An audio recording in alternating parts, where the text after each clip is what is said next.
Anas Bani Yasin, Murod Zuhurov birinchi penalti va to'p darvoza to'g'rida.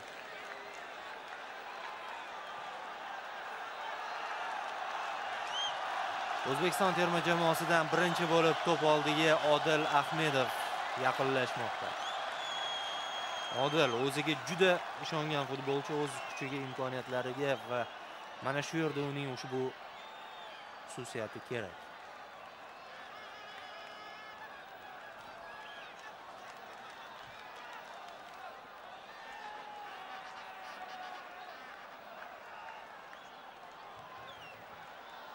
Odil Ahmedov Amir Shafiyga qarshi.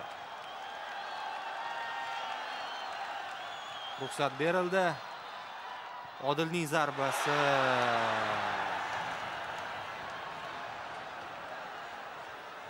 Afsuski birinchi zarbamiz noaniq chiqdi.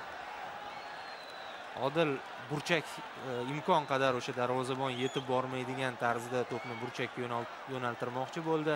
Haqiqatan ham Amir Shafiy to'p yo'nalishini topgan edi, lekin zarba o'xshamadi.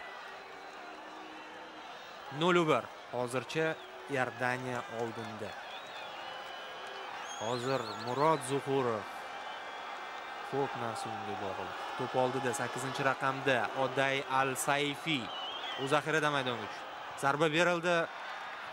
Uning zarbasi aniq.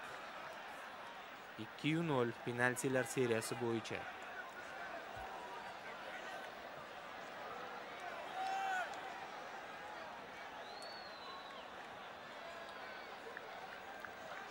Server Jeparov, jamoa sardori, hozir gol kerak. Bu seriyani qutqarish uchun gol kerak. Bu yog'iga darvozabon o'zini ko'rsatishiga ishonamiz. Hozir gol kerak. Amir Shafiy.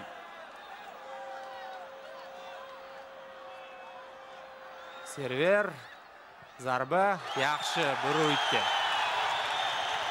1-2 Server Jeparov penaltilar seriyasida hisobni ochdi O'zbekiston uchun va darhol Zuhurovni qo'llab-quvvatladi.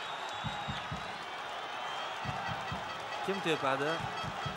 Iordaniyadan 14-raqam ostidagi Abdulloh Dip to'p oldiga yaqinlashyapti. Bu ham zaxiradan tushdi.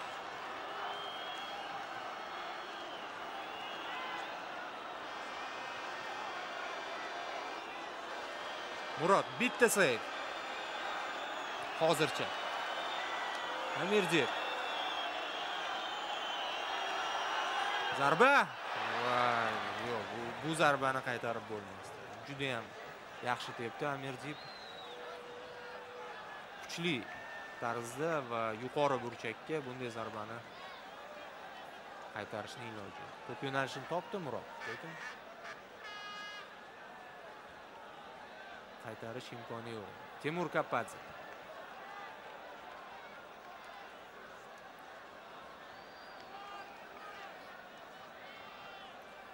Temur Kapadze. Terma jamoamiz safida eng ko'p o'yin o'tkazgan futbolchi.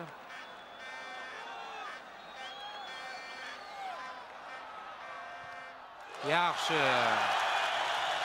2-3. Lekin hali hamon biz orqada boryapmiz. Baribir bitta to'pni qaytarishi kerak Zuhurov. Boshqa iloji yo'q. Va imkon qadar bu ishni tezroq bajarishi kerak.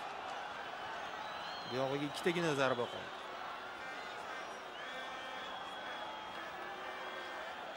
Sid Murjan, gol muallifi. Hisobni tenglashtirgan futbolchi.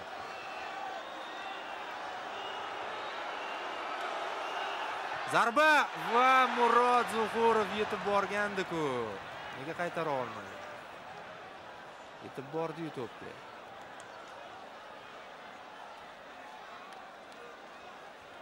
Sal ishonch bilan o'ynash kerak edi Zuhurov. Tashlandimi? Bo'ldi. Butun tanasi bilan bir yo'nalishga tashlanishi shart. Hozir sal o'zini ushlab qolgandek bo'ldi so'nggi pallada. Islom To'xtaxo'jayev. Hozir ancha xavfli vaziyat. Agar Islom tepa olmasa, unda tugaydi seriya. To'xtaxo'jayevning zarbasi yaxshi. Islom To'xtaxo'jayev.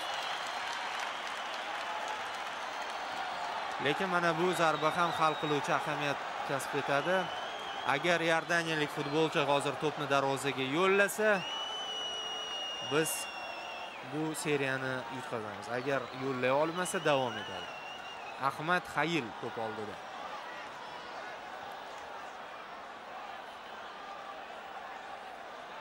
Oxirgi penalti Iordaniya uchun mana shu 5 ta zarbadan iborat seriyada. Biz uchun bu so'nggi imkoniyat. Ahmad Xayil zarba va to'p darvozaga bormadi.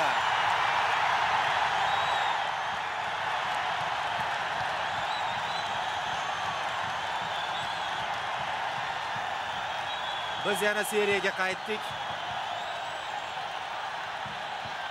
Faqat Igor Sergeyev aniq zarba berishi shart.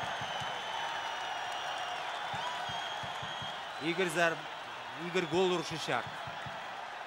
Seriyaga qaytganimiz o'z tasdig'ini topishi uchun.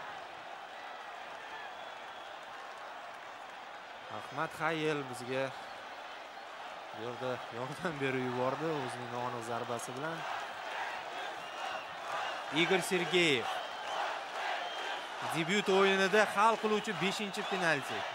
Qanday bosim hozir Sergeyevda. Hamma narsani unutish kerak Sergeyev. Shunchaki penalti. Demak, Igorning zarbasi yaxshi. Qoyil Igor. Asosiy milliy terma jamoaga xush kelibsan Igor. Yaxshi. Bu yoshlar terma jamoasida asosiy to'p urar edi. Hali Olimpiya terma jamoasida o'zini ko'rsatishi kerak va mana milliy terma jamoada ham uyaltirmadi.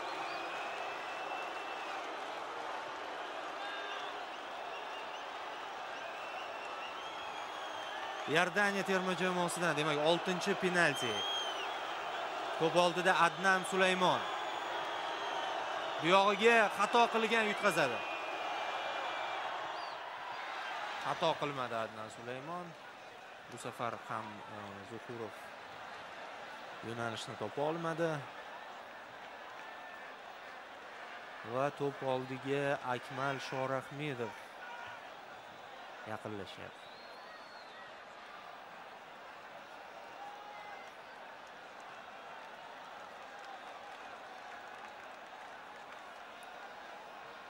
Qanot himoyachimiz Akmal Shorahmedov penaltilar seriyasida ham zarba berishga qaror qildi. Uning qarorini hurmat qilamiz va omad tilaymiz. Shorahmedov zarba yaxshi.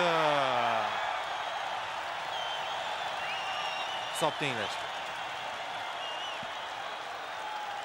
7-penaltini tepish uchun Iordaniya terma jamoasi a'zosi